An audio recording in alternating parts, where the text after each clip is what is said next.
आज हम डिस्कस करने जा रहे हैं component of DBMS. DBMS component का मतलब होता है उसके एलिमेंट, उसके पार्ट। डीबीएमएस के सब हम फीचर्स, एडवांटेजेस और डिसएडवांटेजेस प्रीवियस वीडियो में कर चुके हैं। आज हम करने जा रहे हैं कंपोनेंट ऑफ डीबीएमएस। डीबीएमएस के बहुत सारे कंपोनेंट्स होते हैं। कंपोनेंट का मतलब होता है वो सारे पार्ट जो मिलकर किसी टास्क को अचीव करने के लिए क्या करते हैं, काम करते हैं। तो हमारे डीबीएमएस के ये फॉलोइंग कंपोनेंट है: डाटा है, हार्डवेयर है, सॉफ्टवेयर है, यूज़र्स हैं, प्रोसीजर्स हैं, क्वेरी प्रोसेसर्स हैं, डाटा मैनेजर हैं, डाटा डिक्शनरी है। ये सारे हमारे क्या हैं, डीबीएमएस के कंपोनेंट हैं। अब इनमें से सबसे पहला जो हम डिस्कस करेंगे, डाटा। डाटा हम ये जब भी हमने डीबीएमएस स्टार्ट करते हैं तो उसका पहला वर्ड ही हमारा डाटा होता है। तो वो हमारा क्या होता है, ये इंपॉर्टेंट कंपोनेंट होता है डाटाबेस सिस्टम का।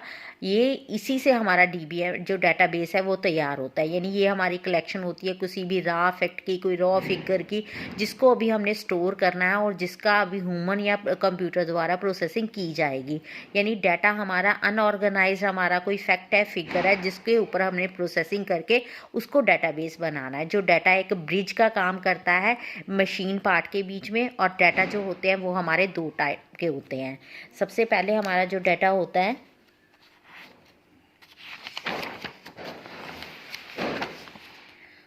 सबसे पहले हमारा जो डाटा होता है, एक यूज़र डाटा होता है और दूसरा हमारा कौन सा होता है, मेटा डाटा। जो यूज़र डाटा होता है उसमें क्या होते हैं, टेबल्स होते हैं, जिसको हम क्या कहते हैं, रिलेशन। ये सबसे बहुत इंपॉर्टेंट है। जो रिलेशन है उसे हम क्या कहते हैं, टेबल। ये याद रखने वाली चीज़ है, कभी वाइवा में भी पूछ लिया जाता है रिलेशन का क्या मतलब है। डीबीएमएस में रिलेशन का मतलब टेबल बोला जाता है, जिसका रिलेशन का मतलब टेबल, जिसके अंदर आपका जो डाटा है वो रो और कॉलम में आपका डाटा स्टोर है। और कॉलम को हम क्या बोलते हैं, एट्रीब्यूट्स बोलते हैं। रोज को हम क्या बोलते हैं, टप्पल्स। यूजर डाटा कौन सा होता है, जिसके अंदर टेबल है, टेबल के अंदर आपका डाटा रो और कॉलम में क्या है, स्टोर है। अब मेटा डाटा, दूसरा जो यूजर डाटा, जो डाटा की दूसरी टाइप है वो है मेटा डाटा। मेटा डाटा में क्या होता है कि जो भी आपका स्ट्रक्चर है उसकी डिस्क्रिप्शन है। जैसे आपका कोई टेबल है, उसको उसमें क्या डिस्क्राइब करा हुआ है आपने, रो और कॉलम में क्या कॉलम में आपने क्या डिस्क्राइब किया हुआ है। जैसे एक टेबल है स्टूडेंट का, उसके अंदर आपने नेम लिखा है, क्लास लिखा है, तो ये डिस्क्राइब किया हुआ है। तो ये क्या है, एक डाटाबेस की डिस्क्रिप्शन है। तो यानी डाटा, मेटा डाटा को हम डाटा अबाउट डाटा भी कहते हैं। सो मेटा डाटा हमारा क्या है, डाटाबेस के अंदर किसी भी जो स्ट्रक्चर आपने डिफाइन किया है उसके अंदर क्या डिस्क्रिप्शन आपने दी है। जैसे एक टेबल है, टेबल के अंदर जो जो आपने कॉलम डिफाइन करे हैं वो हमारा क्या होता है, मेटा डाटा। दूसरा कंपोनेंट हमारा क्या है, हार्डवेयर। हार्डवेयर हम डेफिनेशन बिल्कुल स्टार्टिंग से पढ़ते आए हैं कि हार्डवेयर हमारे क्या होते हैं, वो फिजिकल कंपोनेंट्स होते हैं जिनको हम देख सकते हैं, टच कर सकते हैं। जिसमें आपका क्या आ जाता है, कीबोर्ड आ जाता है, हार्ड डिस्क आ जाता है, इनपुट आउटपुट डिवाइसेस आ जाती है, प्रिंटर आ जाता है। सो हार्डवेयर क्या है, वो फिजिकल पार्ट है जिसको हम देख सकते हैं, जिसको हम टच कर सकते हैं। अब सॉफ्टवेयर हमारा क्या है, सॉफ्टवेयर हमारा क्या है, सेट ऑफ प्रोग्राम्स है। अब जो सॉफ्टवेयर हमारी क्या होती है, जो कोडिंग की होती है, जो या जो हमारे प्रोग्राम्स होती हैं, जो सेट ऑफ इंस्ट्रक्शंस होती हैं, वो हमारे क्या होते हैं, सॉफ्टवेयर होते हैं। सॉफ्टवेयर हमारा क्या है, सेट ऑफ प्रोग्राम्स होता है जो एक ब्रिज का काम करता है यूज़र और डाटाबेस के बीच में। अब हम सॉफ्टवेयर के अंदर जो एसक्यूएल, इसके अंदर है जो एसक्यूएल करेंगे डीबीएमएस के अंदर, या आपका गुप्ता एसक्यूएल है, सी या C++, ये सारे आपके क्या है, सॉफ्टवेयर हैं। तो यानी ये हमारे क्या है, एक ब्रिज का काम करते हैं यूज़र और डाटाबेस के अंदर। अब डाटाबेस को आपको असेस करने के लिए किसी न किसी सॉफ्टवेयर की रिक्वायरमेंट होती है। तो वो जो सॉफ्टवेयर है वो आपका क्या है, वो सेट ऑफ मास्टर प्रोग्राम्स होता है या सेट ऑफ प्रोग्राम्स होता है। उसके बाद आगे यूज़र्स। यूज़र आपके क्या होते हैं, यूज़र वो वाले पर्सन्स होते हैं जिनको डाटाबेस की इंफॉर्मेशन की ज़रूरत होती है ताकि वो आपके डाटाबेस के ऊपर क्या है, पर्टिकुलर ऑपरेशन परफॉर्म कर पाएँ। यूज़र क्या है, वो वाले पर्सन है जिन्हें डाटाबेस की ज़रूरत है ताकि वो वेरियस ऑपरेशन परफॉर्म कर सकें। इसमें आपके क्या आ जाते हैं, पर्सनल स्टाफ आ जाता है, क्लर्क आ जाता है, मैनेजर्स आ जाता है। तो हमारे डीबीएमएस में जो यूज़र्स है, एक हमारा डेटाबेस एडमिनिस्ट्रेटर होता है जिसे हम डीबीए बोलते हैं, डेटाबेस डिज़ाइनर होते हैं, एंड यूज़र होते हैं और एप्लीकेशन प्रोग्रामर्स होते हैं। सबसे पहले हम डिस्कस करेंगे डीबीए क्या होता है। अब क्या होता है डीबीए क्या होता है, ये हमारा एक पर्सन या ग्रुप ऑफ पर्सन्स होते हैं जो किसी भी डेटाबेस को मैनेज करने के लिए रिस्पॉन्सिबल होते हैं। कहने का मतलब है ये हायर अथॉरिटी का पर्सन होता है, ये एक सर्टिफाइड पर्सन होता है। आजकल बहुत सारे ऐसे कोर्सेज चल रहे हैं कि जिसमें डीबीए का कोर्स करवाया जाता है। सो डीबीए हमारा क्या है, हाई लेवल अथॉरिटी वाला पर्सन है जो डेटाबेस को मैनेज करेगा। उसकी ही रिस्पॉन्सिबिलिटी होती है कि वो ये बताएगा कि डेटाबेस को कहाँ स्टोर करना है और उसको स्टोर कहाँ किस तरीके से करना है, कौन कौन उसको असेस कर सकता है, कौन कौन नहीं असेस कर सकता है। ये कह सकते हैं कि हमारा जो डेटाबेस का हेड है उसे हम क्या बोलते हैं, डीबीए।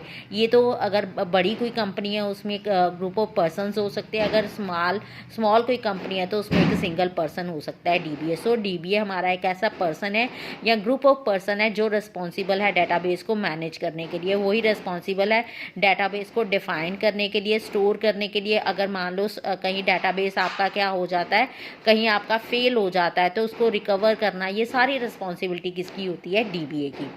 उसके बाद हमारे आ जाते हैं बाद आ जाते हैं हमारे डेटाबेस डिज़ाइनर। डेटाबेस डिज़ाइनर नाम से क्लियर है कि जो डेटाबेस को क्या कर रहे हैं, डिज़ाइन कर रहे हैं, उसके स्ट्रक्चर को क्या कर रहे हैं, डिफाइन कर रहे हैं। ये बता रहे हैं कि हमने ये देखना है कि कौन सा डाटा इसके अंदर स्टोर करना है और उनके जो डाटा के बीच में कैसा रिलेशनशिप होगा, ये हमारे कौन डिसाइड करते हैं, डेटाबेस डिज़ाइनर। यानी ये क्या है, वो पर्सन्स होते हैं जो डेटाबेस का स्ट्रक्चर डिफाइन करते हैं, रिस्पॉन्सिबल होते हैं कौन सा डाटा यहाँ स्टोर किया जाएगा डेटाबेस में, कौन सा स्टोर नहीं किया जाएगा। उसके बाद एंड यूजर्स आ जाते हैं। एंड यूजर्स ये कह सकते हैं कि वो ऐसे पर्सन्स होते हैं कि जो सारा काम हो चुका उसके बाद वो है पकी पकाई खिचड़ी खाने वाले पर्सन्स हो सकते हैं। ये वो वाले पर्सन होते हैं कि जो इंटरेक्ट करते हैं डेटाबेस से थ्रू एप्लीकेशन। अब जैसे मान लो इसमें कौन से होते हैं, कैजुअल एंड यूजर्स होते हैं, नेइव एंड यूजर्स होते हैं। ये कौन से जैसे अब मान लो कि डेटाबेस सारा क्लर्क्स ने तैयार कर दिया, अब मैं जाके वहाँ पे कोई भी इंफॉर्मेशन ले लेती हूँ तो मैं कौन सी हुई, एंड यूज़र। अब उनमें से उनकी वेरियस टाइप कौन सी होती है, कैजुअल और नेइव। कैजुअल कौन से होते हैं, जो कभी कभी आके वहाँ पे क्या करते हैं, ओकेजनली विजिट करते हैं और ओकेजनली कभी कभी असेस करते हैं।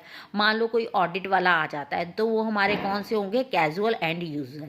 उसके बाद नेइव एंड यूज़र कौन से होते हैं, जो फ्रिक्वेंटली आपका क्या है, डेटाबेस को यूज़ करते रहते हैं और जो कोई ना कोई क्वेरीज आपकी करते रहते हैं। जैसे आपके क्लर्क ऑफिस में जो क्लर्क्स बैठे होते हैं वो आपके क्या होते हैं, वो फ्रिक्वेंटली आपका डेटाबेस को यूज़ करते रहते हैं। ये हमारे कौन से होते हैं, नेइव एंड यूज़र।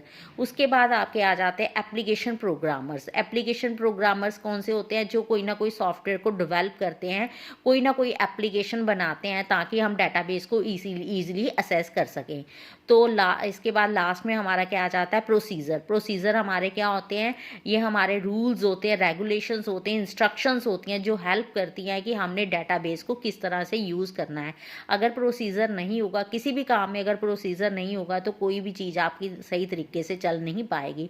सो प्रोसीजर हमारे क्या होते हैं, इंस्ट्रक्शंस होते हैं, रूल्स होते हैं जो हेल्प करते हैं कि आपने डेटाबेस को किस तरह से क्या करना है, यूज़ करना है। उसके बाद आ गया क्वेरी प्रोसेसर। अब क्वेरी का मतलब क्या होता है, question to be asked. Query का मतलब होता है कि क्वेश्चन टू बी आस्क्ड, कि कोई भी आपका क्वेश्चन पूछा जा रहा है वो आपका किस में आ जाता है, क्वेरी में।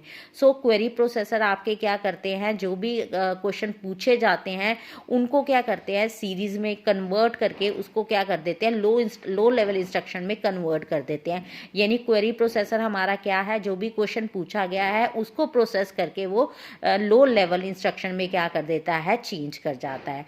उसके बाद डाटा मैनेजर्स हो गए। डाटा मैनेजर्स हमारे कौन से होते हैं, ये इनको हम कैशे मैनेजर भी कहते हैं। ये रिस्पॉन्सिबल होते हैं कि अगर मान लो कि कहीं भी आपका डेटाबेस लॉस्ट हो जाता है, डेटाबेस आपका क्या हो जाता है, कहीं भी करप्ट हो जाता है, तो उसको रिकवर करने के लिए क्या है, डाटा मैनेजर क्या होते हैं, उनके लिए रिस्पॉन्सिबल होते हैं। लास्ट वन आपका आ जाता है डाटा डिक्शनरी। डाटा डिक्शनरी हमारा क्या होता है, डाटा डिक्शनरी में हमने सारी चीज़ें क्या की होती हैं, स्टोर की। अब डिक्शनरी का आप वैसे भी याद रख सकते हो कि डिक्शनरी में क्या होता है कि सारे आपके क्या टेबल्स, व्यूज़, जो जो डाटा है उसके अंदर आपने क्या कर रहा है, स्टोर किया हुआ है, और जिसके अंदर आपके सारे एंटरप्राइजेस की इंफॉर्मेशन क्या है, स्टोर कर रखी है। यानी डाटा डिक्शनरी हमारा क्या है, ये रीड ओनली टेबल होता है। रीड ओनली टेबल है कि आप उसमें अपडेट नहीं कर सकते। इसमें डिफरेंट टाइप की इंफॉर्मेशन होती है जो किसी भी एंटरप्राइज के लिए क्या होती है, ज़रूरी होती है, और इसके अंदर सारा डेटाबेस क्या है, स्टोर किया जाता है। Thank you.